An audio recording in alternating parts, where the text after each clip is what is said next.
exclusive photographs, by far the best yet, are in from the Titanic. For most of this century, When the first images of the Titanic shipwreck appeared in September 1985, the world stopped.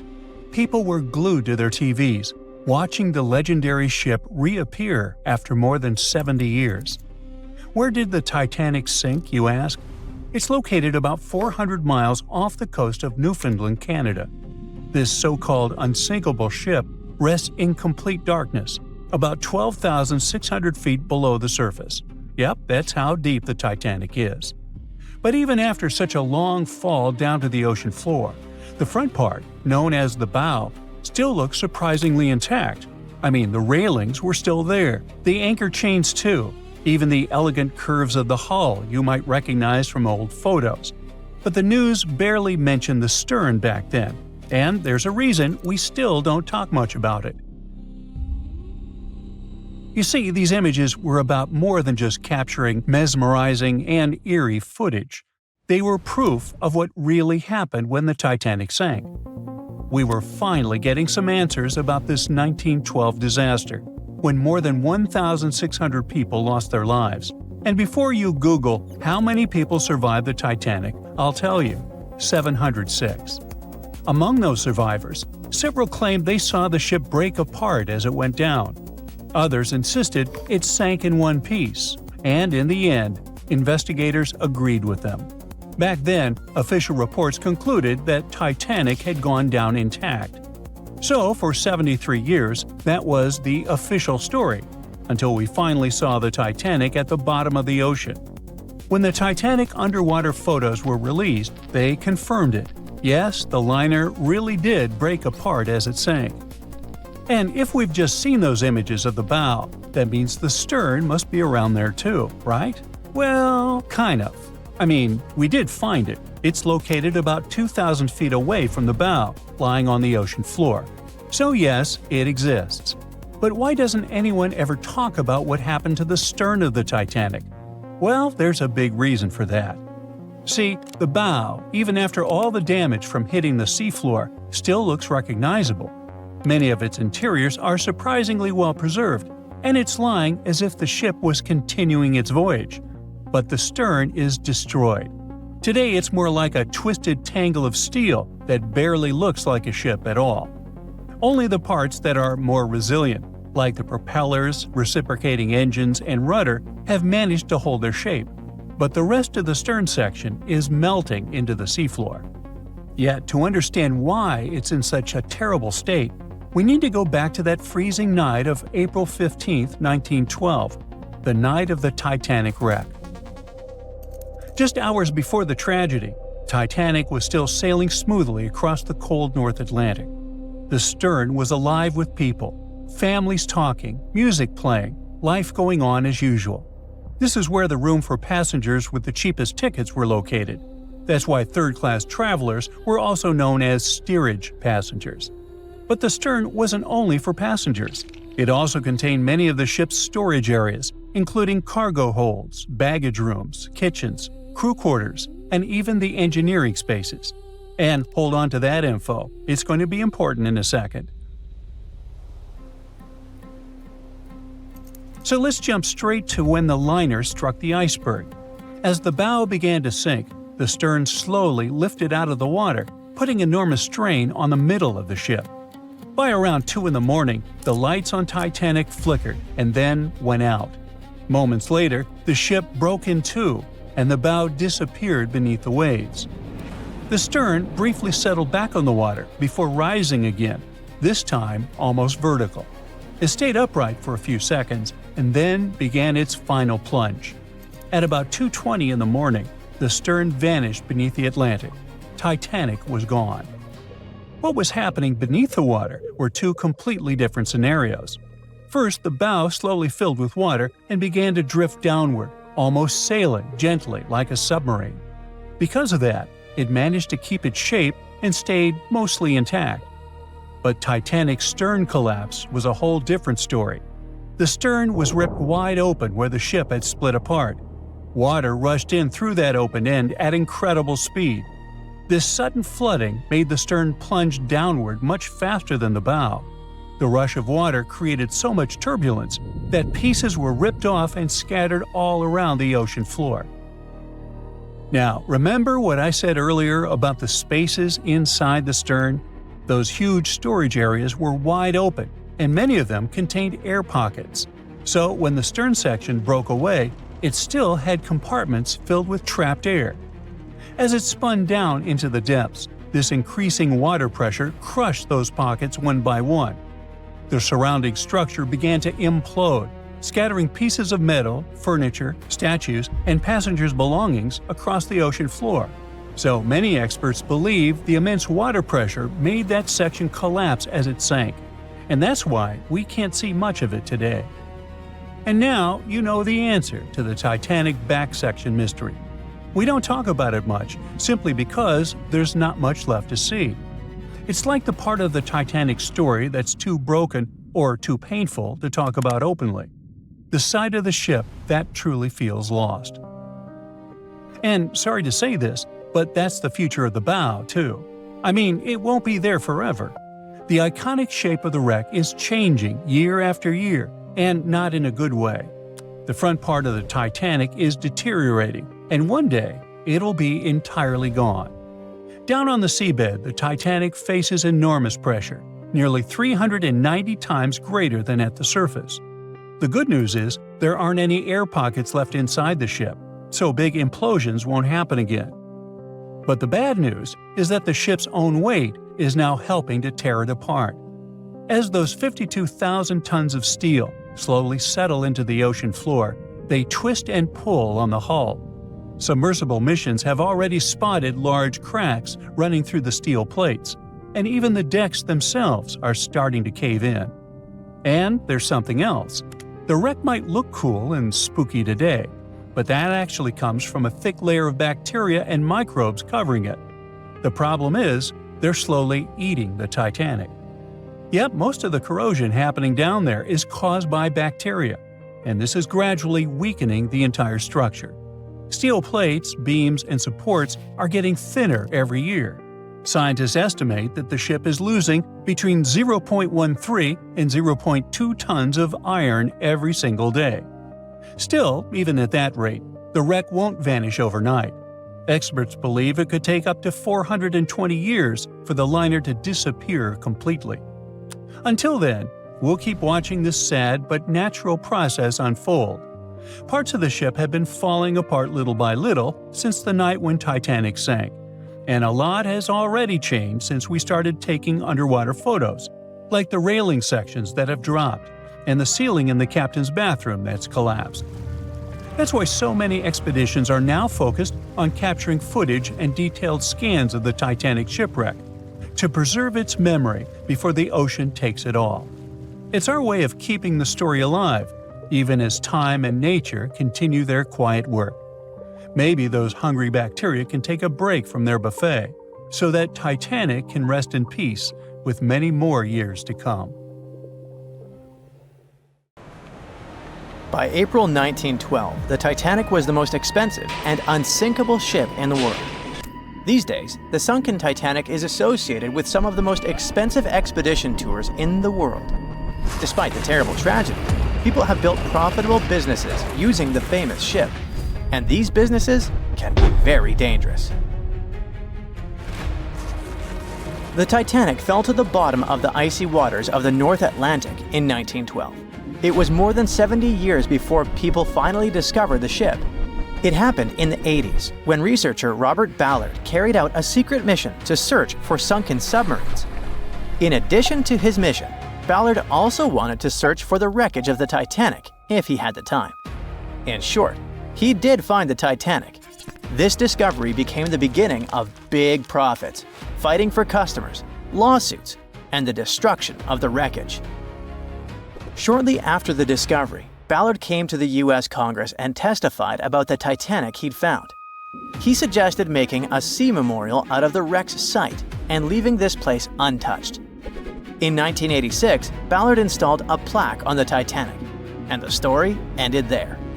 But not for long. The Titanic tragedy was a popular theme, so many companies realized they could make a lot of money out of it. In 1987, an American company, Titanic Ventures, descended to the wreckage together with the French National Institute of Oceanography and got about 1,800 artifacts from there. Then the company received the rights from the US government to rescue the Titanic by parts. Over the course of several years, they made several other expeditions and took more than 2,000 artifacts. The company created a museum where it exhibited the found jewelry, interior elements, personal belongings of passengers, and a lot more. Some artifacts were put up for auction. The company made good profits and inspired many others to do the same. For example, let's take a look at this pocket watch. It belonged to a guy named Edmund Stone, who was a first-class steward. The watch stopped at 2:15 a.m. when it fell into the icy ocean water. After almost 100 years, it was sold for 130,000 euros, which is about $135,000, and is far from the highest price. Another item is the Titanic's ship plan. This is one of the most authentic artifacts from the ship, and it had a practical use. Experts used this blueprint to investigate the wreckage. It helped them understand where the iceberg had struck the Titanic. This plan was sold at auction for $320,000. Do you remember that moment in the movie when the ship began to sink and the violinists started playing their last song? It was actually true. There were real musicians on board who were playing till the end. One of them was Wallace Hartley. Unfortunately, he didn't survive the disaster, but his violin did. Even though it's impossible to play it, it was sold for $1.5 million. In general, as you understand, the hunt for the Titanic's artifacts turned out to be quite profitable. Then, director James Cameron came down to the Titanic. In 1997, he released his famous movie with the same name, and the popularity of the Titanic soared. Collecting the artifacts was no longer so interesting. People wanted to go down to the famous ship on their own.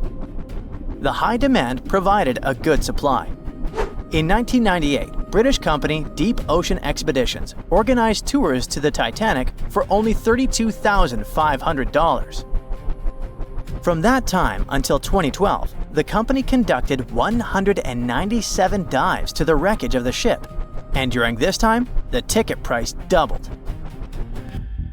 The company Titanic Ventures, which was the first to get an artifact from the sunken ship, later received the name RMS Titanic Inc., and it sued Deep Ocean Expeditions because it believed that its exclusive rights to salvage the ship's artifacts prevented other companies from conducting underwater tours.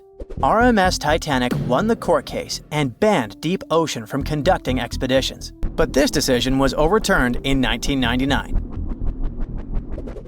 In short, litigation and fights between competitors began.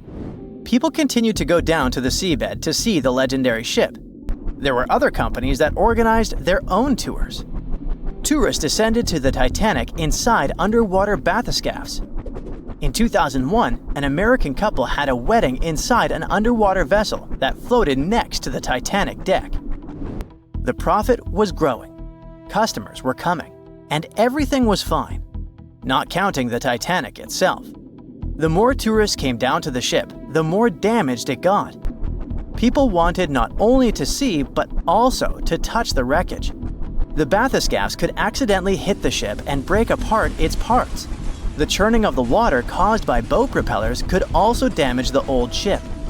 During one expedition, a bathyscaph crashed into the Titanic, but those who did it kept silent about this incident. In addition, the seabed where the ship lies is littered with garbage.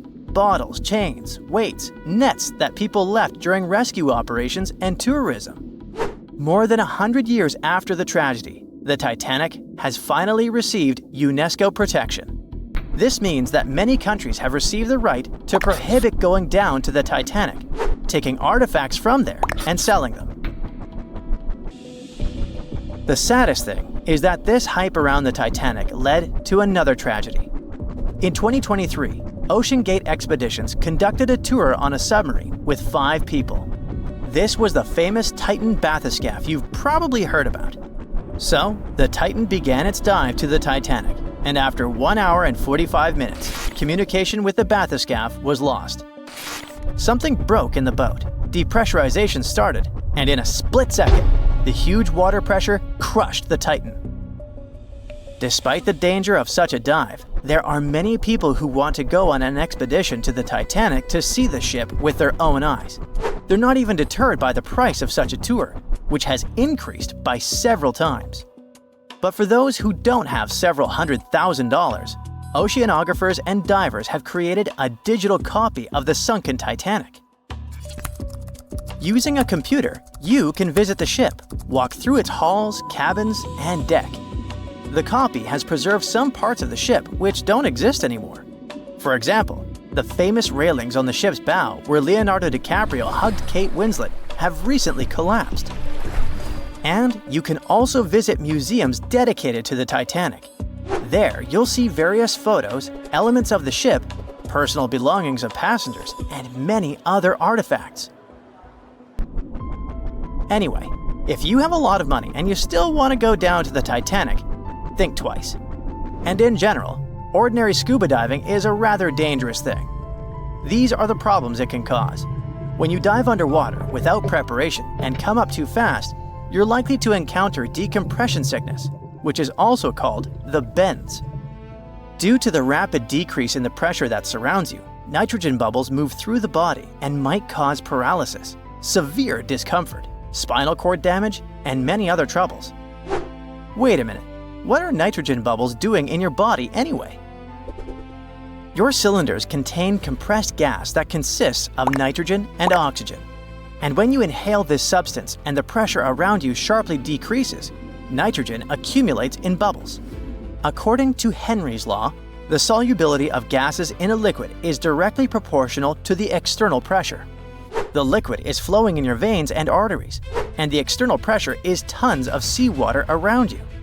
Any change in your body pressure can also cause loss of consciousness, and underwater depths are not the best place to faint.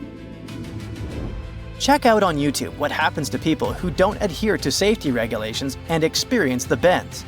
You'll see that this is a rather unpleasant feeling. What if you get a bad instructor, or you panic and start rising too fast? Or the depth might turn out greater than you expected. Of course, when you're inside a bathyscaphe, looking at the Titanic through the window, you feel much more comfortable. But if you're going to scuba dive to big depths, good preparation is vital for you.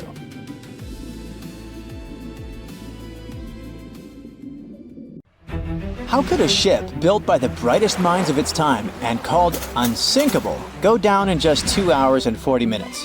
Maybe we can crack the mystery by diving deep into the bolts of the Titanic.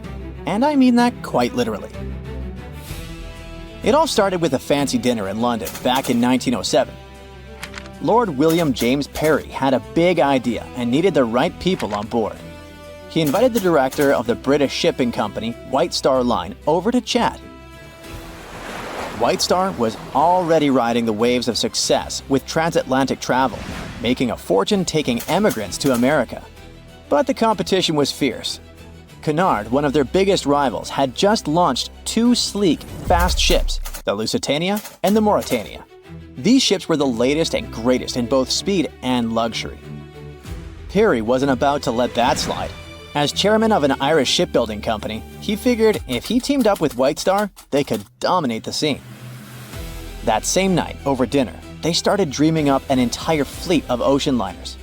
The Olympic, Titanic, and a third ship that eventually became the Britannic. Soon those ideas were being turned into reality. The construction of the Titanic and its twin, the Olympic, kicked off. It was such an impressive affair that they had to build 2 new shipyards on Queen's Island, known as Titanic Quarter, in Belfast Harbour. But building something that massive? Way easier said than done. Harland and Wolff, the British company behind the construction, had their hands full. This was the biggest ship anyone had ever tried to build, and it took 15,000 men working round the clock to make the dream happen. The Titanic and its twin were planned to be 882 feet long. It was just enough to stretch another 120 feet longer than the new Cunard liners. By the time it was finished, the Titanic stretched as long as 4 city blocks and high as a 9-story building. Aside from being the largest ship of the time, it also got another nickname. When Shipbuilder magazine went to examine it, they came up with the adjective unsinkable. But something went way too wrong along the way. If we made a quick X-ray of the Titanic, this is what we would find. 2,000 steel plates, each up to 30 feet long and weighing around 3 tons. To put it all together, they built it like a giant metal skeleton, with the keel acting as the backbone and the hull plates forming the outer shell. To beat the competition, the Titanic had to be huge, but it also had to be fast. So to make that happen, they needed to innovate on the ship's propellers. It had 3 propellers, 2 outer ones with 3 blades and 1 central propeller with 4 blades. The outer propellers, which were massive at 23 feet in diameter, were powered by the ship's steam engines. These engines were like the muscle of the ship, converting steam into the power that spun the propellers. The central propeller was a bit smaller, 17 feet across, and it was powered by a low-pressure steam turbine. The combination of engines and turbine was pretty cutting edge at the time and helped the Titanic cruise at about 21 knots. That's roughly 24 miles per hour, which doesn't sound too fast, but for a ship this size, it was impressive. The propellers themselves were made from manganese bronze, a material chosen because it's strong and resists corrosion. Trust me, this is key when you're plowing through salty ocean water. This engine system could produce up to 46,000 horsepower, which would be the equivalent horsepower of 230 cars combined. To make the ship move, there were 2 large propellers on the sides connected to engines that worked like giant pumps, pushing the ship forward. Then, there was a 3rd propeller in the middle, which worked as a steam turbine, a fancy kind of engine, to give it extra push and use less fuel. This whole setup wasn't just about power, it was also about speed. Other ships had started using the steam turbine a few years earlier, but since the Titanic was bigger and heavier, its system had to be extra powerful to keep it fast, stable, and comfortable for everyone on board. So after 2 years of really hard work, the Titanic was ready for its first trial run. On May 31, 1911, a crowd of 100,000 people stopped to watch the Titanic slide into the River Lagan. Lord Peary was joined by American millionaire J.P. Morgan, who had acquired financial control of the White Star Shipping Company. The Titanic floated for the first time, but it took another year to fit it out, which is basically shipbuilding speak for turning that giant steel skeleton into a luxurious floating palace. It had it all: a heated swimming pool, Turkish baths, palm trees in the cafes, a squash court, a first-class dining salon that could fit 554 people. According to some reports, the most luxurious suite aboard the Titanic was booked by an American named Charlotte Drake Cardezza. She paid $2,500 in 1912. Even in today's money, that's a pretty penny for a trip. But if we make a conversion, it's gonna be around $75,000 in the 2020s. All for a one-way ticket across the Atlantic. Workers rushed to finish painting and polishing the Titanic by March 31, 1912. The 62-year-old White Star captain, Edward John Smith, went on board to oversee the final tests of the world's biggest ocean liner. The captain even said this would be his last Atlantic crossing. Once he got to America, he would retire. On April 10th, the ship was ready for its maiden voyage. It sailed to Southampton to take on coal and its first passengers. Passenger Sylvia Caldwell asked a deckhand if that gigantic ship was really unsinkable, to which he answered the iconic line that not even God himself could sink that ship. 4 days into the voyage, the RMS Titanic met its fate. Even though the ship got warnings about icebergs, it was gliding super fast in the dark. When the lookouts finally saw the iceberg, it was too close for the ship to stop or turn. Imagine trying to suddenly slam the brakes on a huge car. Now imagine that car was 20,000 times heavier than a normal vehicle and moving absurdly fast. When the Titanic tried to steer away, it ended up scraping the iceberg along its side. Even though the crew tried slowing down and turning, the ship sideswiped the iceberg, ripping open 100 meters of the hull, damaging 6 out of 16 watertight compartments. This caused the ship's front to dip underwater while the back lifted up, just like when one side of a lever gets too heavy. At a steep angle, the ship began to break in half from the middle, which is how it eventually sank. But why did the hull and rivets break so easily? A 1991 expedition discovered pieces of the Titanic's hull and found that the steel used was extremely brittle, especially in freezing temperatures like those on the night of the sinking. The steel didn't bend or give under pressure. It shattered like glass, making the impact much worse. Chemical testing also revealed that the steel had high levels of sulfur, which weakened it. This kind of brittle steel, combined with the high speed and freezing temperatures, was a recipe for disaster. Okay, there were material flaws, but the ship's design also had some serious issues. Those watertight compartments weren't fully sealed at the top. So as water flooded in, it spilled over from one compartment to another, speeding up the sinking process. If the ship had been built with better steel, a double hull, or improved watertight compartments, the disaster might have been avoided. Maybe even long enough for the RMS Carpathia to come and rescue everyone on board. The Titanic wasn't unsinkable, but for that time, it was a triumph of engineering and luxury. The thing is, even the best designs can't always beat nature. The unsinkable Titanic didn't go down peacefully, which made finding its final resting place all the more difficult. The world-famous RMS Titanic sank in 1912, but was only discovered in 1985 on a secret mission. Although people back in the early 1900s had the approximate location of where the Titanic was, they didn't have the right technology to find it.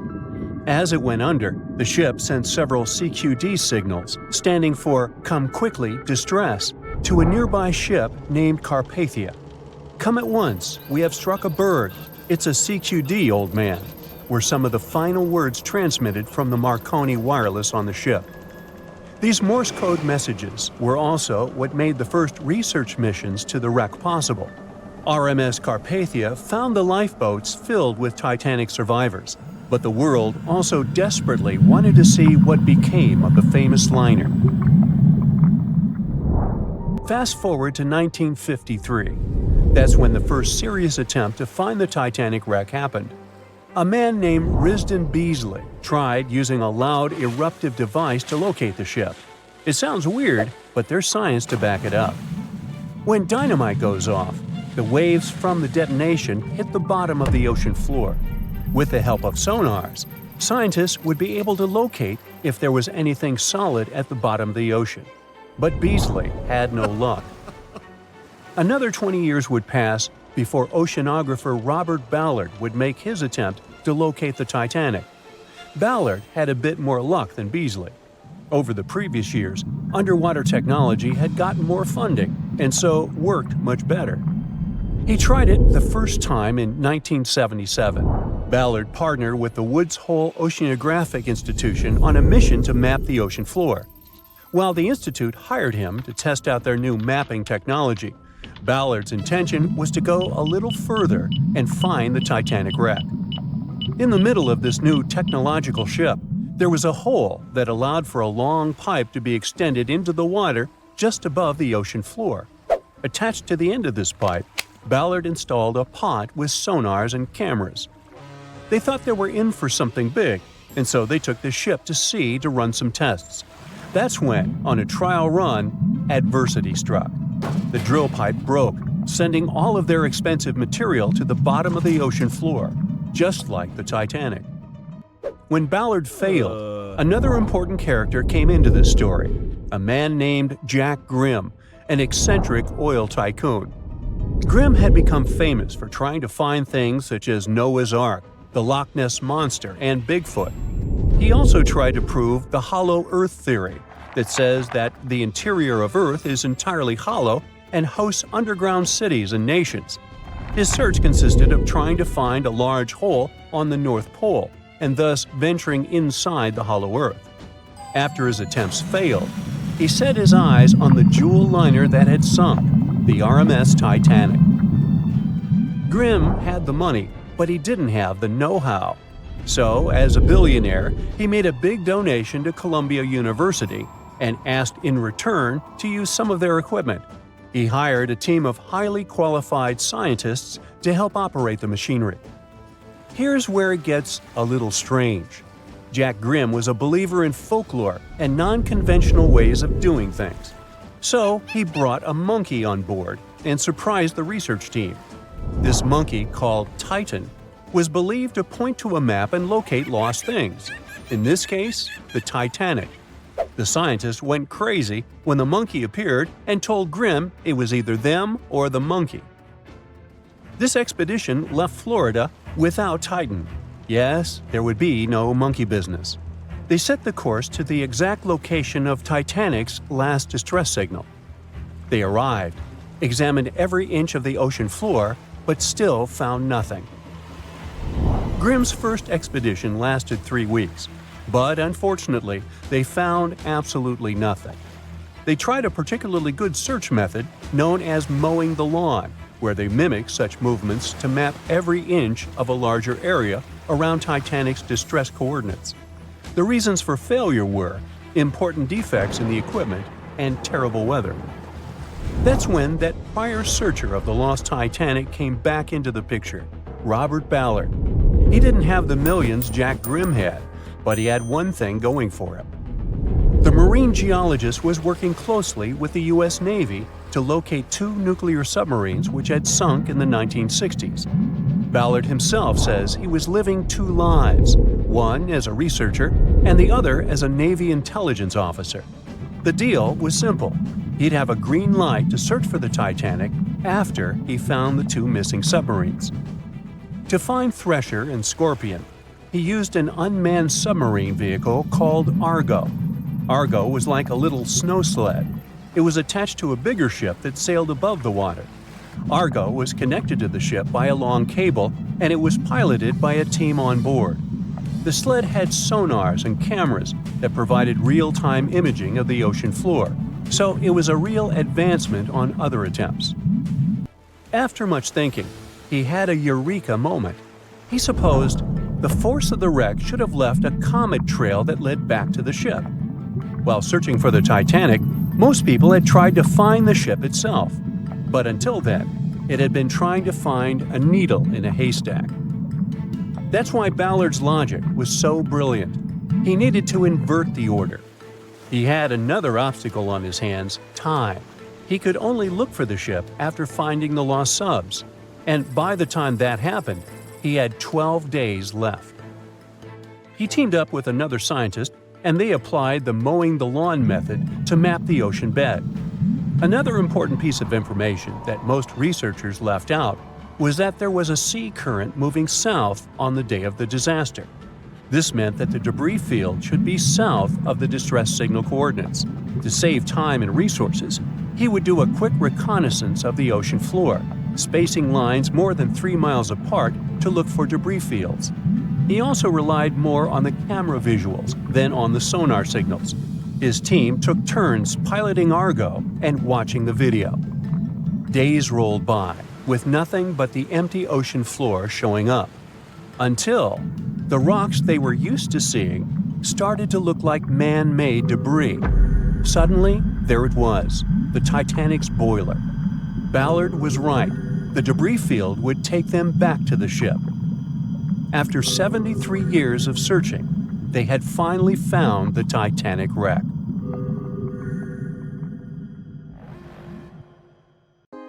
On April 10, 1912, the RMS Titanic set sail from England.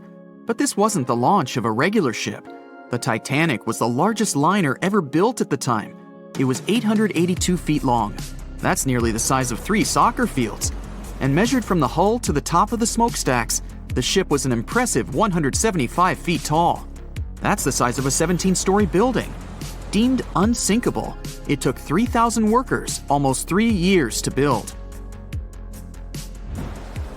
But a mere 4 days into its very first voyage, at 11:40 p.m., the ship collided with an iceberg and was lost beneath the waves of the Atlantic Ocean.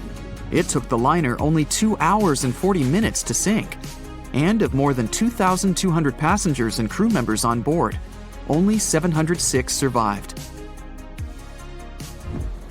The wreck would remain lost for another 73 years, hiding its many secrets within the frigid Atlantic waters. And if it wasn't for a man whose whole life had been devoted to exploring the sea, the giant ship might have remained lost for a lot longer. That man was Robert Ballard. As a child, Ballard was obsessed with the ocean. This fascination started when he was just 12 years old. That's when he watched a film adaptation of Jules Verne's science fiction novel, 20,000 Leagues Under the Sea. It had everything to spark a young person's imagination, from adventure and strange creatures to a powerful underwater vehicle called the Nautilus. It could travel anywhere in the world you wanted to go. From that moment, life on dry land was no longer in Ballard's future. When he was 23, he was assigned to the Deep Submergence Group. There, he helped develop techniques to search the ocean floor. His biggest accomplishment was the creation of Alvin. It was a small, easy-to-maneuver submarine that could carry 3 people. It also featured an external mechanical arm designed to gather underwater samples while the crew remained safe and dry inside. Alvin the submarine quickly proved useful for a variety of tasks. For example, once it was used to track down an aircraft that had crashed into the sea. But the vessel experienced a series of setbacks. In one case, it was attacked by a swordfish, which caused the submarine to resurface quickly. The swordfish, still stuck in the outer skin of the submarine, became that night's dinner. And in October 1968, the submarine was being lowered into the water when the cables holding it snapped, sending it careening into the ocean, along with 3 crew members on board. And because the small vessel was still open, it immediately filled with water and quickly began to sink. Luckily, the crew managed to escape, but Alvin was gone. Bad weather hampered multiple attempts to recover the vessel.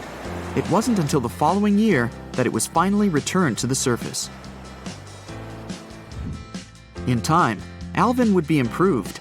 Its hull would be strengthened by titanium, giving it a higher depth rating, thus making it even better suited for ocean exploration. The specialized submarine would come in handy in many of Ballard's 100-plus expeditions. The man was one of the first to explore an underwater mountain chain called the Mid-Atlantic Ridge in the Atlantic Ocean. And when he found thermal vents in the Galapagos Rift in the late 70s, he also helped discover and document the process of chemosynthesis. That's a complicated chemical synthesis of food energy by bacteria. But his biggest discovery was still to come. Ballard claimed he'd never been a Titanic fanatic, but he eventually became obsessed with finding the ship after watching other explorers try and fail. As he said, Titanic was clearly the big Mount Everest at the time. Many others had tried, many that I thought would have succeeded, or should have succeeded, but didn't. Ballard began thinking about finding the ship as early as 1973, and 4 years later, he actually made an attempt. He used the deep-sea salvage vessel Sea Probe, which was a drill ship equipped with cameras and sonar. But he was forced to give up when the drilling pipe broke. It just wasn't his time. In the early 80s, a Texas oil man named Jack Grimm tried to find the wreck on 3 different occasions. Once, Grimm was actually right over the Titanic, but his equipment failed to detect it. That's what we call extreme bad luck. Ballard was just biding his time. He needed a plan and some help. The first issue was getting down to the bottom of the Atlantic. The furthest down he had ever traveled before was 20,000 feet, and this trip took him 3 hours, and that didn't include the way back up. Ballard knew he could use Alvin. already enhanced with a titanium hull to withstand the pressure of the ocean. But he also needed something that didn't require him to actually go down with it. An unpiloted, remote-controlled submarine would be ideal. But first, he would have to create one. He reached out to the authorities, hoping they would provide funding for his project. And though officials had no interest in the Titanic, they were willing to help. But there was a catch. Ballard had to first focus on tracking down two submarines, the Thresher and the Scorpion, which had sunk to the bottom of the Atlantic Ocean in the 1960s. The authorities were hoping to study them to find out why they had sunk in the first place. They also wanted to know if they could be recovered or if it was safe to leave them on the ocean floor. Only when he had successfully completed this task would he be free to use any remaining time on his contract to find the Titanic. With no other options for funding, Ballard took the offer. He got to work. First, he created two new devices. Argo was an unpiloted, deep-towed undersea video camera sled. It was designed to take photos and record videos from a series of cameras mounted on it. It could work at depths of up to 20,000 feet, and it could also explore nearly 98% of the ocean floor. Argo was supposed to be tethered to a boat. As the boat moved, Argo would be pulled behind, floating just above the ocean floor. The camera would then transmit images to the surface. The second device was a small robotic vehicle called Jason Jr. It was also controlled remotely, which allowed the crew inside a submarine, like Alvin, to get closer to and photograph underwater objects. Ballard was now ready. He knew he had to find those submarines quickly, and it didn't take him long. Much to his relief, the search was relatively simple, and he was able to fulfill his obligations with 12 days to spare. With almost 2 weeks to devote to finding the Titanic, he set out to explore the ocean. He focused the search close to Newfoundland, Canada, pulling Argo along the ocean floor and reviewing the images it collected. And after a few days of nothing, they eventually found riveted hull plates and a boiler. Could this be it? The next day, a ship's large bow was revealed. On September 1st, 1985, Ballard and his fellow crew members realized they had finally found the infamous ship. The discovery resulted in a mix of emotions. Ballard was excited to be the first to find the Titanic's final resting place, but he was also overwhelmed by the sense of grief for those who had suffered when the ship had gone down. Over the next 4 days, the crew explored the wreck. They found the crow's nest, from where the iceberg had first been spotted. Plus, there was finally evidence of how the massive ship had split in two before sinking, with both halves of the ship found. There was furniture and dinnerware, and sadly, several leather shoes of those who hadn't made it to safety were scattered about the ocean floor. Ballard succeeded where others had failed and became an instant celebrity around the world. You'd think that locating the Titanic would be enough for one man, but not for Ballard.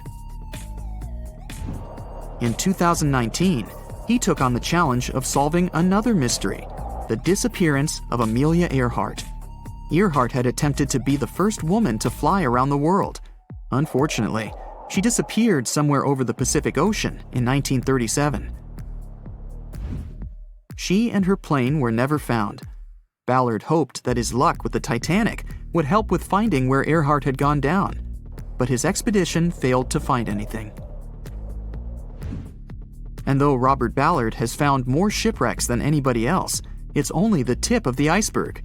It's estimated that there are over 3 million shipwrecks in the ocean, and Ballard has only located 100 of them. Now, in his late 70s, the man is hoping to encourage young people to continue his work of exploring the ocean and its many mysteries. In 1989, he started the Jason Learning Project to inspire grade school students to pursue science, technology, engineering, and math. He has his own research vessel called the EV Nautilus, after the name of the submarine in Jules Verne's novel. a fitting tribute to the story that inspired his career. Have you ever wondered how much of the Titanic is left these days? Now, if you haven't been living under a rock, you probably know that it's been over 100 years since the world's most famous ship turned into a wreck. The RMS Titanic, the world's largest sea liner from the beginning of the 1900s, sank during its maiden voyage, just a few days after leaving port. The ship struck an iceberg on April 14, 1912, taking down over 1,500 passengers of more than 2,200 who were on board the liner at that time. As shocking as this may sound, the Titanic took over 3 years to be built and only 3 hours to sink. And if it were today, the ship would have cost over $210 million to be made. It was last seen on the surface of the Atlantic at 2:20 a.m., and for many decades, that was the last time people saw it. It wasn't until 1985 that the whereabouts of the ship were discovered by oceanographer Robert Ballard, and some parts of the Titanic became visible once again. One of the first discoveries made by Ballard's expedition was that the ship was indeed torn in half before sinking. The early exploratory missions to the part of the ocean floor where the Titanic now lies could only see the hull and the deck of the ship. According to Ballard, the main purpose of these missions was to understand how to preserve the ruins from deteriorating.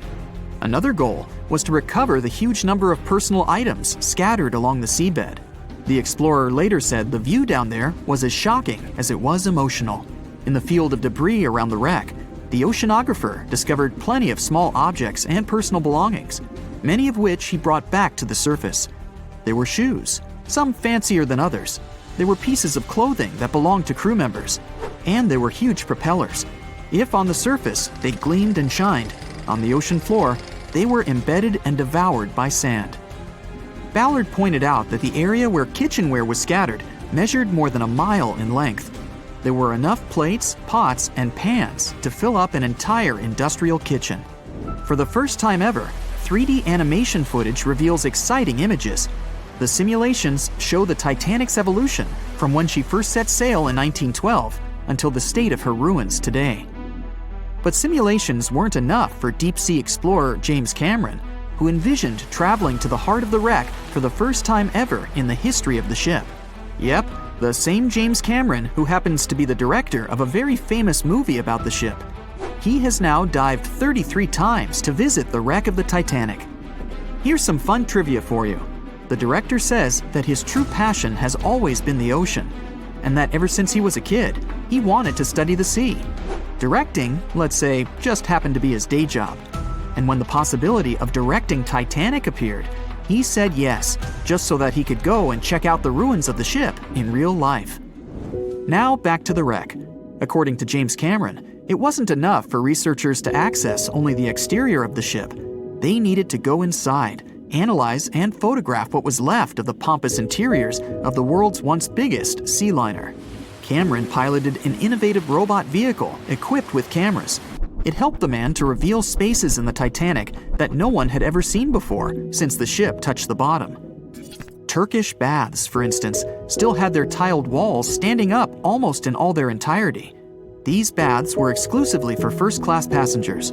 They were located right next to the swimming bath and the third-class dining room, and were designed in the Moorish style.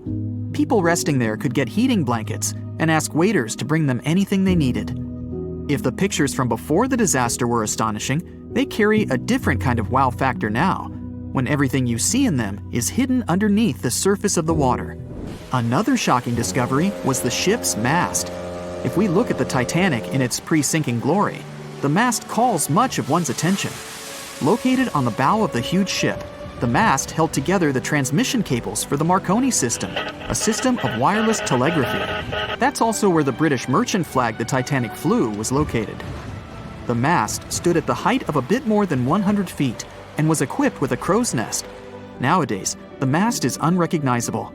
Attacked by corrosion, it collapsed. The crow's nest broke apart too.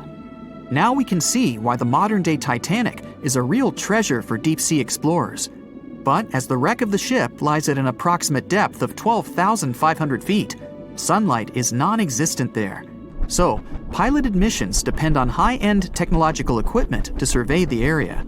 Why do you think the Titanic went missing from the public eye for over 70 years? Well, because at that time, technology wasn't advanced enough for people to go down there, as well as bring back good footage of the wreck.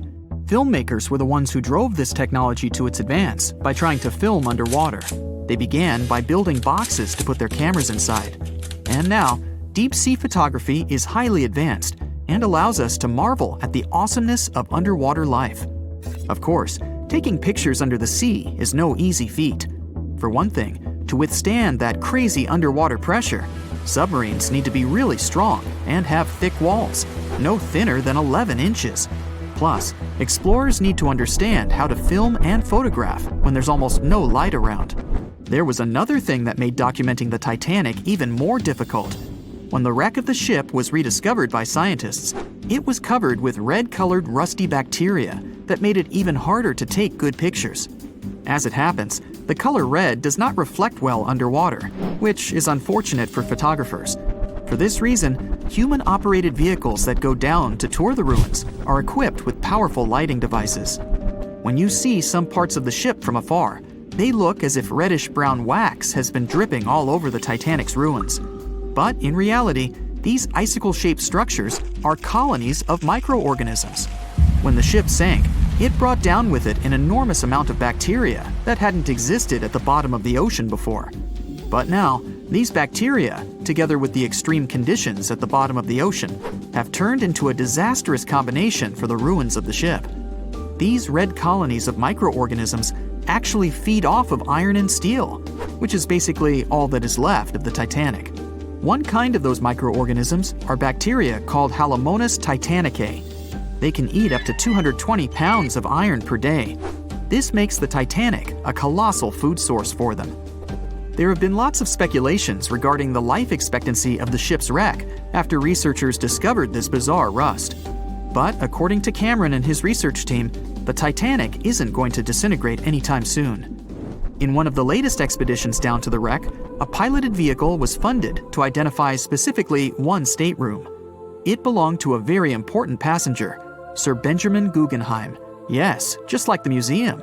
Guggenheim was the son of a mining magnate and a member of the elite group that boarded the transatlantic journey of the Titanic.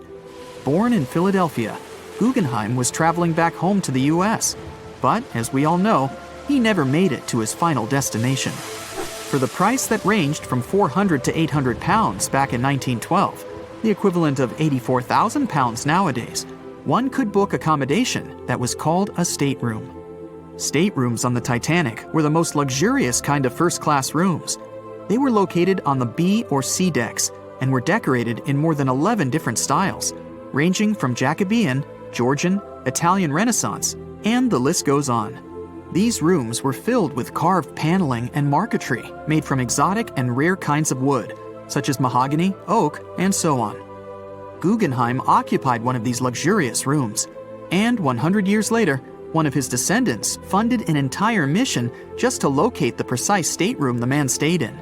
This expedition turned into a documentary for National Geographic, and they did manage to identify which stateroom was Guggenheim's, so kudos for them. John watched on in disbelief as he drifted away on a piece of wood. In the freezing waters of the Arctic, slowly drifting away. John looked upon the vessel he had worked and lived on as it raised its enormous bow high into the sky, then broke in half, causing a sound that only a crack of lightning could replicate. Distraught and dumbstruck, believing that he, and he alone, knew the dark truth behind the demise of the unsinkable ship, the Titanic. 5 days earlier, as the Titanic set sail on its maiden voyage, John worked hard alongside his mates in the coal bunker, stocking up the coal to feed the Titanic's mighty furnace. They had stocked and stored more than John had ever witnessed on any other ship he'd worked on. But this was the Titanic, the grandest ship to have ever sailed the seas. On the Titanic, there could never be too much coal.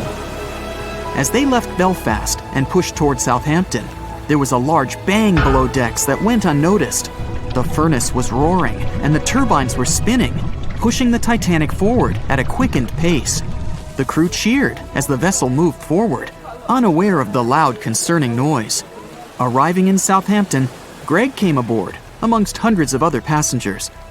With 13 years at sea, his vast experience included the role as a quartermaster on 6 previous ships. Ready for a new challenge aboard the greatest vessel ever made, he was looking forward to this next challenge of his career. Greg came with a wealth of experience, especially with sailing through the Arctic. His role was vital within the crew, understanding the seas around the North Pole.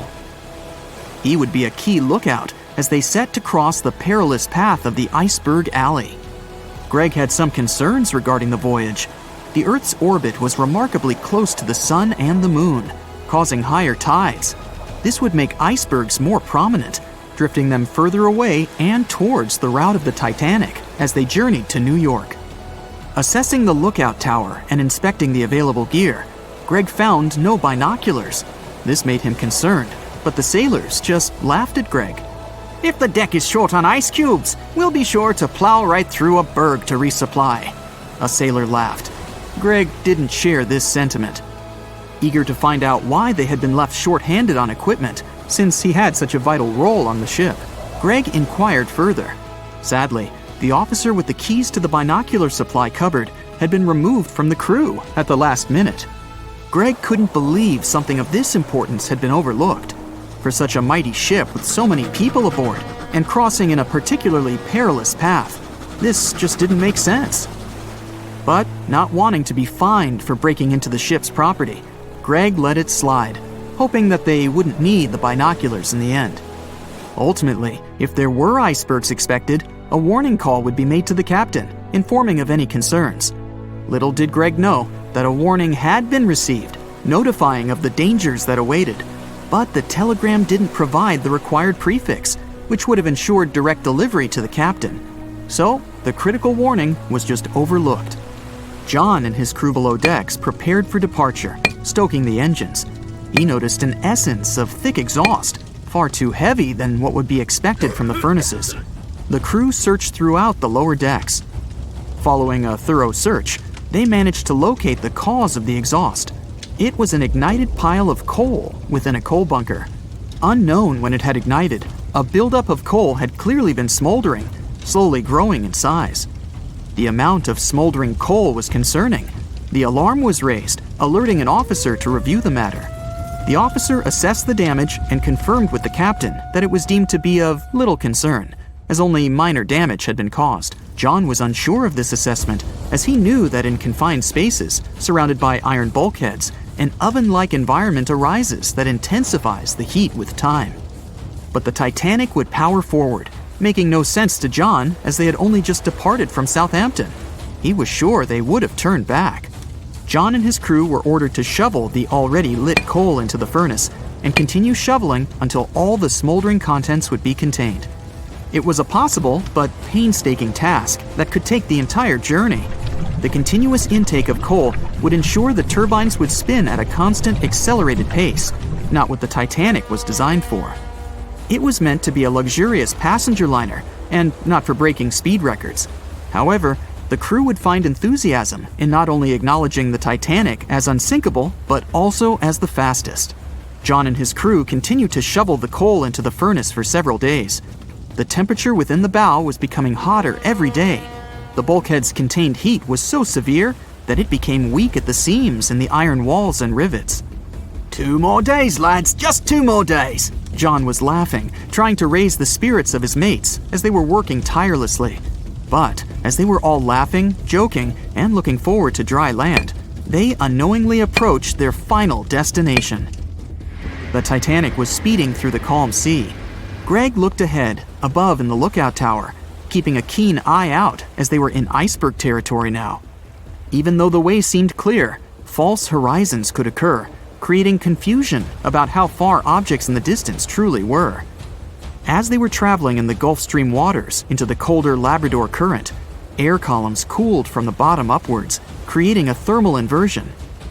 This incredibly high air pressure ensured fog wasn't present, providing a deceptively clear outlook. But the thermal inversion can also create optical illusions, showing the horizon further away, appearing higher in the distance, or masking whatever objects that could come before it. These false horizons could easily hide any icebergs that could be approaching. Greg knew the perils of a calm sea in the Arctic, preferring the rough waters, where it's easier to detect icebergs within waves. Peering from the lookout, Greg was looking towards the dark abyss ahead. Suddenly, within 1 mile directly in front, a formidable image quickly emerged from the dark waters surrounding. "Iceberg right ahead!" Greg yelled to his mate, who quickly called to the helm and directed them to steer hard to starboard. The helmsman received the call. In the heat of the moment, he turned the wheel counterclockwise. He then realized he'd turned the wheel the wrong way and quickly went in the opposite direction. The ship aimed towards the iceberg, veering to the port side whilst reducing speed. Although there was a delay in turning the wheel, since there was a short distance from the signal and the fast pace that they sailed at, it may not have made a difference. As they approached the iceberg, it appeared as though they'd miss it, but over 87% of an iceberg is underwater. And as they came along the side, the hidden ice underneath hit the port side bow, piercing the side of the hull with a 12-square-foot tear. The ship shook, with all aboard aware that something was amiss. Amongst the confusion and fear, they were oblivious of the damage. As they gathered their bearings, 6 out of 16 compartments were quickly filling up with seawater. The hull could only withstand 4 compartments filling before sinking. Time was ticking as the Titanic made its descent into the depths. The weakened bulkhead with heated steel pillars and rivets broke under the pressure and sudden change of temperature from the ice-cold water. The call was made to abandon the ship. Lifeboats were prepared to be released, while help signals were sent out to nearby ships. The radio operator was guiltily sitting, constantly calling out to a nearby ship that had been in contact with the Titanic recently. There was steady communication with this ship over the past few days, providing warnings of icebergs since the Titanic departed from Southampton. The final warning message received was just 1 hour ago. Upon receiving the final warning, the operator ignorantly responded, "Shut up," with the assumption that their warnings of icebergs were pointless. Following this unfortunate response, the ship turned their radio off and provided radio silence. The closest ship that was responding to their distress signals was 500 miles away, too far to provide any assistance in time. There were countless mistakes that caused the Titanic's watery end, whether they contributed directly or from sheer ignorance. The most tragic of them was the number of people aboard the ship, 2,224 of them. There were only enough lifeboats provided to rescue 1,178, barely half of the people.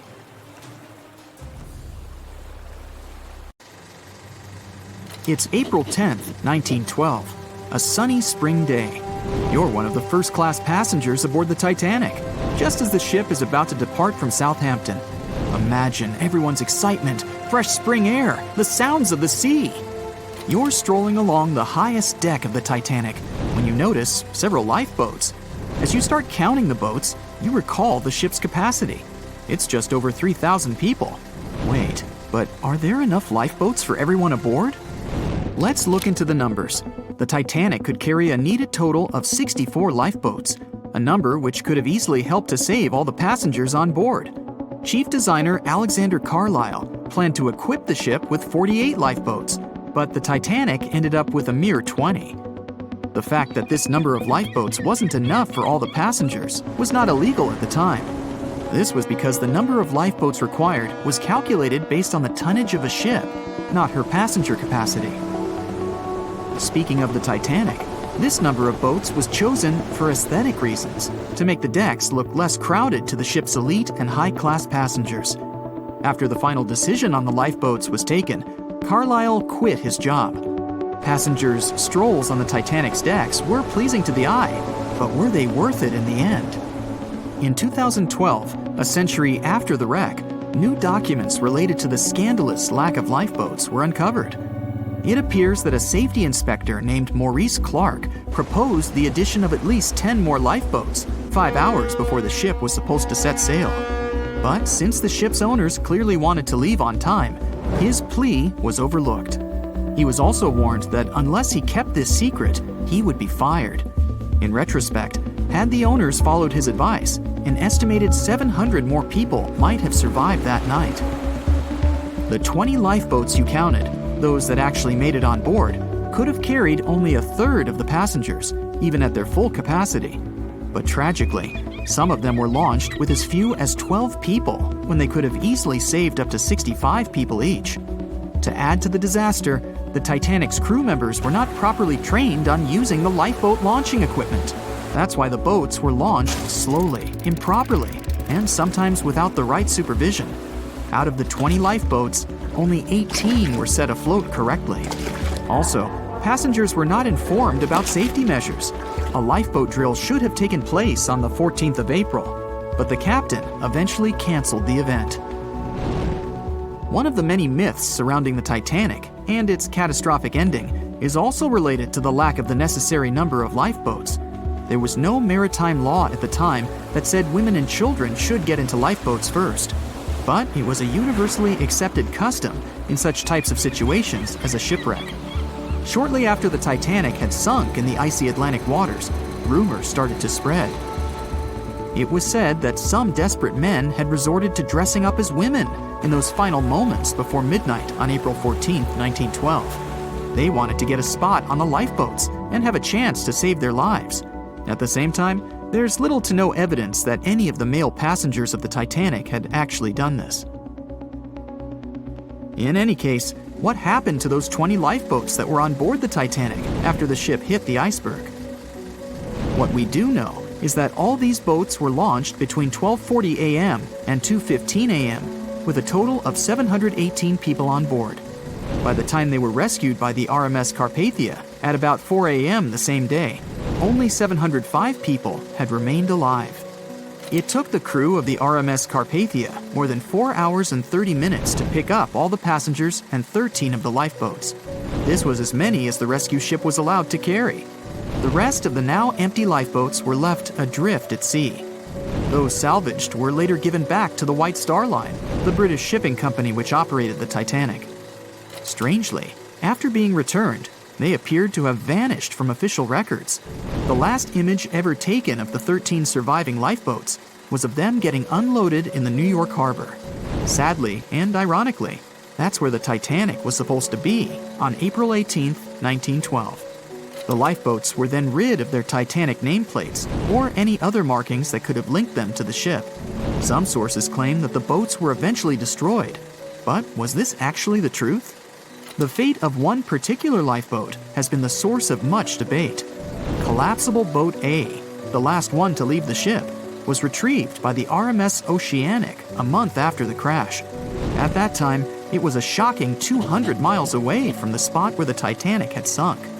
Also, in the boat, there was a wedding band engraved with the words "Edward to Gerda," a sad omen to a couple that were lost at sea after managing to escape the sinking Titanic. Later identified as Edward and Gerda Lindell, the couple was traveling from Sweden to the U.S. to relocate. Some accounts claimed that Mr. Lindell did, in fact, make it to Collapsible Boat A, but his wife wasn't as lucky. Neither were ever seen again, and the wedding band was eventually sent to Gerda's father. The recovery of Collapsible Boat A was recorded in both photographs taken by the crew on board the RMS Oceanic and by a detailed handwritten account of a fellow passenger.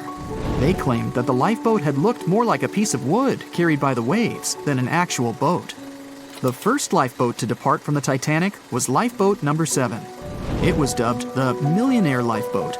It's rumored that the 12 passengers on board might have bribed the crew to row away to safety instead of allowing others to jump in. In 2015, some of the items recovered from this lifeboat, including a lunch menu, a ticket, and a letter from one of the passengers, were auctioned for up to $70,000 by a New York auctioneer. Soon after the Titanic catastrophe, it became mandatory for all ships to be equipped with enough lifeboats to carry all the passengers and crew. It's more likely that the Titanic lifeboats, being relatively new equipment at the time, were refitted to be used on other ships, such as the RMS Olympic, which was the Titanic's older sister. Some of them may have been sold off to private collections, or even left to rot. After all, they were seen as a source of bad luck, and most people were unwilling to use them again on other ships. Unfortunately, all the information about their whereabouts is hard to confirm now. No official statement from the owners of the lifeboats was ever given after their rescue. But although nothing appears to have remained of the original lifeboats, some full-sized replicas exist on display in museums in Falmouth, England, and Belfast, Northern Ireland.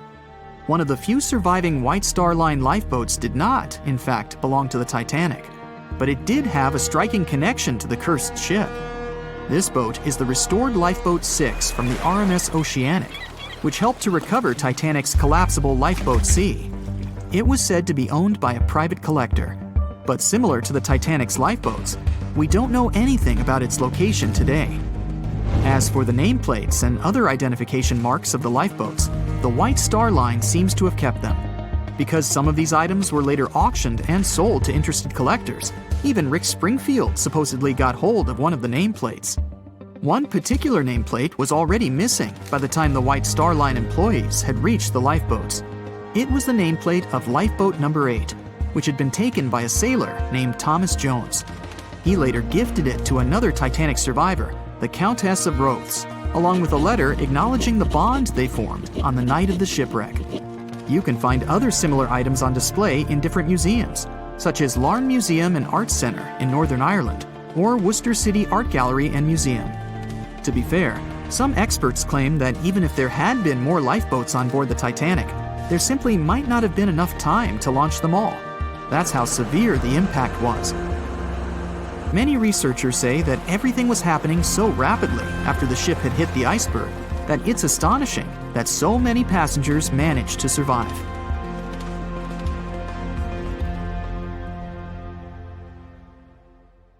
April 14th, 1912. The dark night was filled with horrible sounds of a giant metal vessel breaking into two. The largest ship of that time collided with an iceberg that was on its way.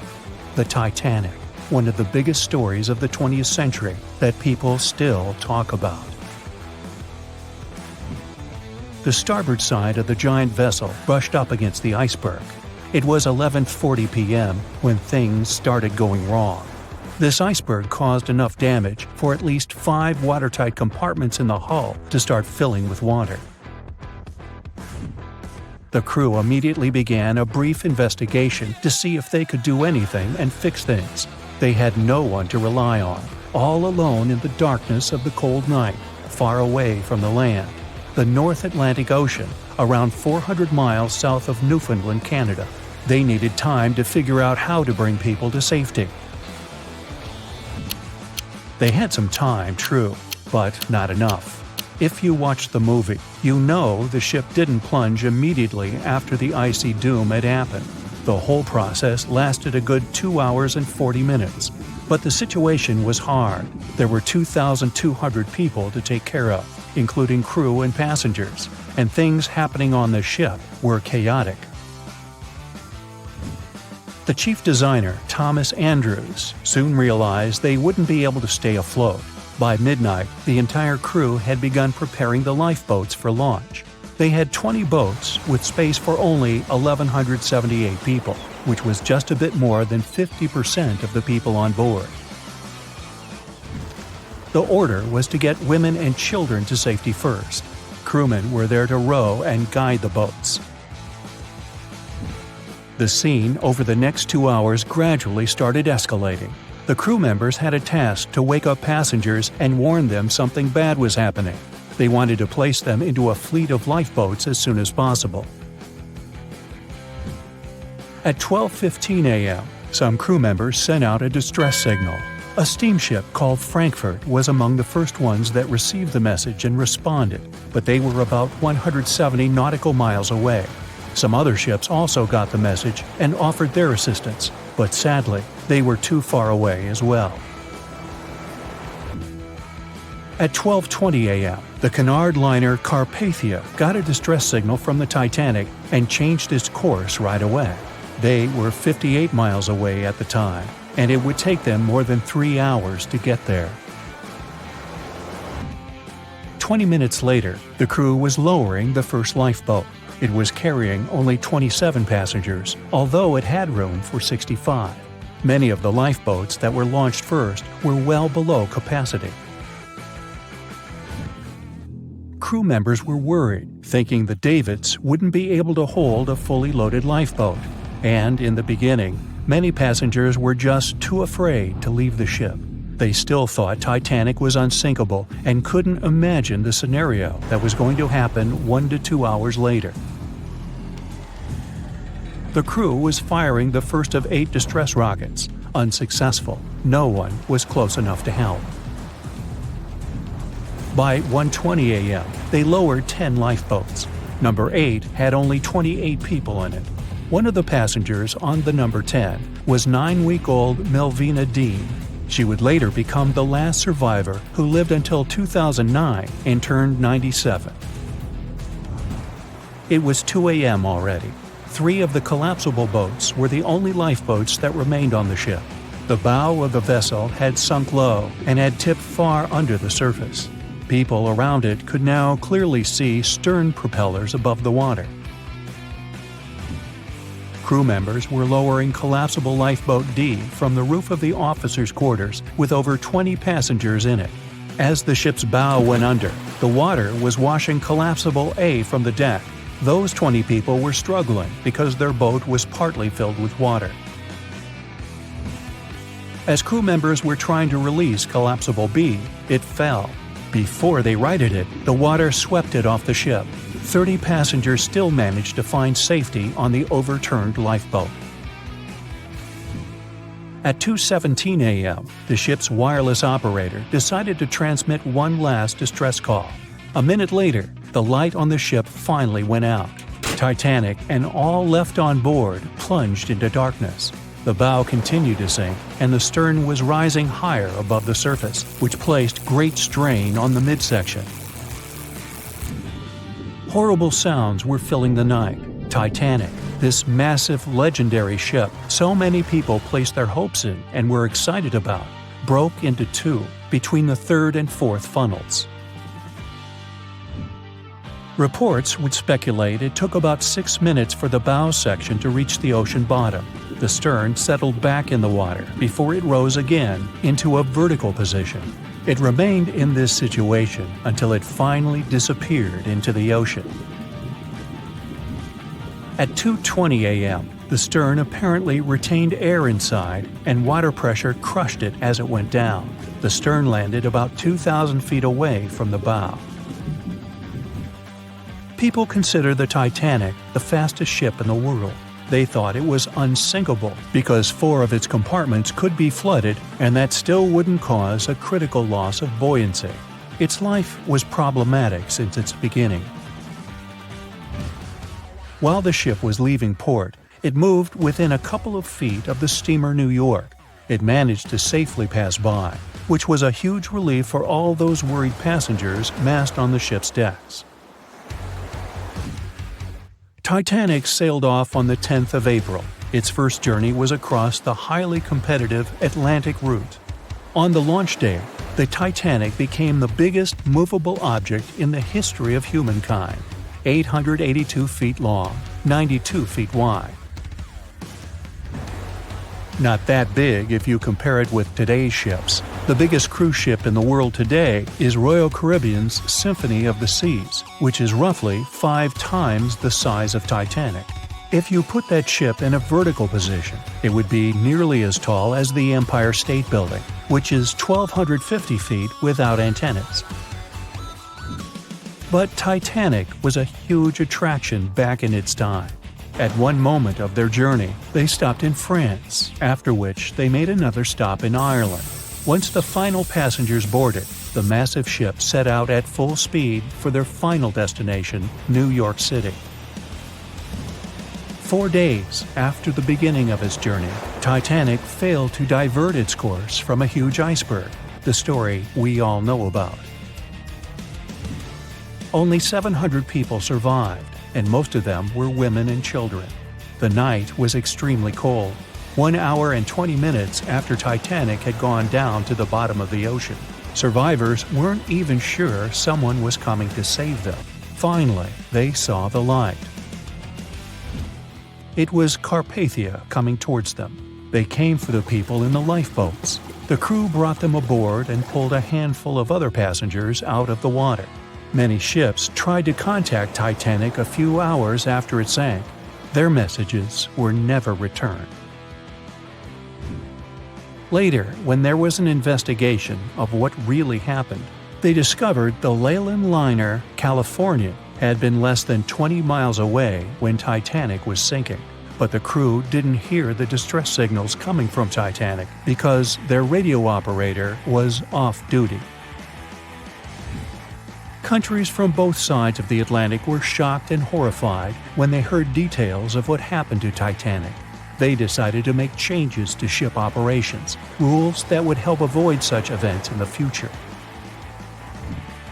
They held the first International Convention for Safety of Life at Sea, where they adopted rules for every ship to have lifeboat space for each passenger on board. Also, lifeboat drills became mandatory. They also decided to establish an international ice patrol. Its main role was to monitor icebergs in the North Atlantic shipping lanes. Ships also needed to maintain a 24-hour radio watch. Titanic wasn't built alone. Because of the size of this magnificent ship and all the new equipment it required, it would have been too expensive as a one-off. So the team built the Titanic alongside two sister ships, and both of them had eventful lifetimes. RMS Olympic came first. It was launched in 1910, and for a whole year was the biggest liner in the world. The Britannic was another sister ship that sailed for a while before it too ended down on the ocean bottom. But only Titanic became a legend and one of the most fascinating stories of modern history. At 11:40 p.m., the Titanic made contact with an iceberg in the North Atlantic Ocean. Many artifacts were found and restored, like parts of the ship, jewelry, and dining plates, to name a few. It took approximately 3 hours for the ship to be completely submerged in the remote icy water. The night was cold and very much alive. The orchestra was playing music as they enchanted the guests on board. Everyone was excited to arrive in America. It was still considered an amazing feat for a ship to cross the Atlantic back in 1912. But as the day went ahead, there was an atmosphere of impending doom for the captain and his crew. No one else felt it though. It seemed to them nothing could possibly go wrong, and this would just be another regular night. To them, the Titanic was unsinkable. The last thing on your mind when thinking about the Titanic is the mail crew. Yes, there were mailmen on board delivering mail to America. It may seem like a pretty mundane occupation, but there was a very tough test to pass in order to be accepted on board, and only a few top candidates would qualify, and those few would get shortlisted and accepted. John Starr March, an American, was one of these mailmen earning between $1,000 to $1,500 a year working on the Titanic. Back in 1912, this was considered to be a lot of money. They were not officially part of the ship's crew, since the mail crew was placed near the third-class quarters. But given their influence and resistance, they were eventually moved and given a private dining area. March got this job since he needed the money to support his family. He found a perfect way to earn some big bucks, working on a large ship traveling across the ocean. He was 51 at the time and came from New Jersey. Sadly, he was on board when the ship sank and didn't make it. But they recovered a pocket watch that gives us a little insight into what happened that fateful evening. It's a gold case engraved with filigree and had a caption saying it was made by the Elgin National Watch Company. On the surface, you'd think this would just make a pretty cool antique sitting over the fireplace, but there are some unusual details about it. There are obvious signs water seeped beneath the glass, and the black arms of the watch indicate the time to be exactly 1:27. It leaves us wondering why the clock stopped at this precise hour. What was the owner doing? The mail clerks were operating a fully functioning and efficient mail sorting facility on board the Titanic. This wasn't something you'd come by often on a cruise ship, since typical ocean liners use closed mail bags to transport the mail from one port to another. But the mail sorting facility on the Titanic allowed passengers to send out postcards whenever the ship docked in transit zones in Ireland and France. According to reports, people started heading back to their rooms at around 11 p.m., but some of them were still hanging around and enjoying their night. The 5 mailmen were celebrating a colleague's birthday in their separate dining room. 5 minutes before impact, crew members spotted the iceberg and rang the bell 3 times as a warning that something was ahead of the ship. They gave orders for the Titanic to move left, or, as they say in the biz, hard a starboard, to make the engines reverse. It was not enough to avoid the great impact. At 11:40 p.m., the Titanic struck the iceberg, and disaster erupted on the inside. Not just water seeping in and ultimately sinking the ship, but panic and chaos among the passengers and crew members. Captain Smith reached the deck and was informed that the Titanic had hit an iceberg. And at the same time, the mailroom began filling with water. We know that the 880-foot ship was completely submerged at around 2:20 a.m., with 706 survivors. The time between the impact and the sinking was really eventful. At midnight, they started getting the lifeboats ready for the passengers to evacuate. Orders were given for women and children to board the safety boats with some crewmen to guide and operate them. The problem was that the 20 safety boats available could only host 1,178 people out of the total of more than 2,200 passengers on board. March and his colleagues began sorting out the mail. There was chaos in directing and ordering around. With each second passing, icy cold water was filling the ship. 15 minutes after midnight, Captain Smith ordered his crew members to send out a distress signal. Even though SOS was established earlier than the Titanic, many others used CQD. The CQ stands for General Call, and the D is Distress. The Frankfurt was too far away to help, even though it was one of the first to respond. Even the Titanic's sister ship, the Olympic, responded, but it also was too far away. At 12:20 a.m., the Carpathia received the urgent message and redirected from its original course to help them out, even though they were 58 nautical miles away. Although this was some relieving news, the water kept seeping in at an alarming rate. It wasn't easy to keep everyone calm, knowing that the ship could be underwater in a matter of hours. At this point, many passengers were already on board the safety boats, waiting to descend into the water. The musicians on board began playing music for the ones still waiting. At first, they were playing in the first-class lounge, and then they moved to the deck. There's a debate on how long they were playing for, and what song it was. None of the musicians made it out. The 5 mailmen on board were also doing their duties while the ship was sinking. According to a ship officer, the mailroom was already covered in water above the ankles, and the mailmen were busy trying to save as much mail as they could. March was one of them. There were bags of mail floating around. They started with the registered mail. Witnesses of the Titanic sinking reported the mailmen were putting bags of mail on the deck to keep them from getting wet until help arrived. They also mentioned bags of mail were floating about in the freezing water. It wasn't until 12:45 a.m. when lifeboat number 7 on the left side of the ship was lowered onto the water. Even though it had room for roughly 65 people, only 27 people were inside. Many of the safety boats carried fewer passengers than their maximum capacity allowed. The crew were worried that the boats would capsize if so many people were on them. Some reports suggest that some people even refused to board the safety ships, sticking with the claim that the Titanic was unsinkable. At the same time, they fired up one of the 8 distress rockets in the air, but it didn't get them any help. At 12:55 a.m., the second and third safety boats were descended to the waters with 2 male passengers jumping on board. 5 minutes later, another safety boat was lowered with around 39 people. At this point, water entered the base of the grand staircase.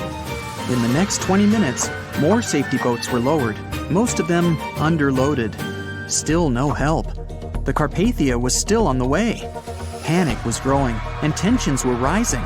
There was a lot of anger for people being left behind. At around 1:30 a.m., things were getting out of control. The organized boarding of passengers to the safety boats stopped.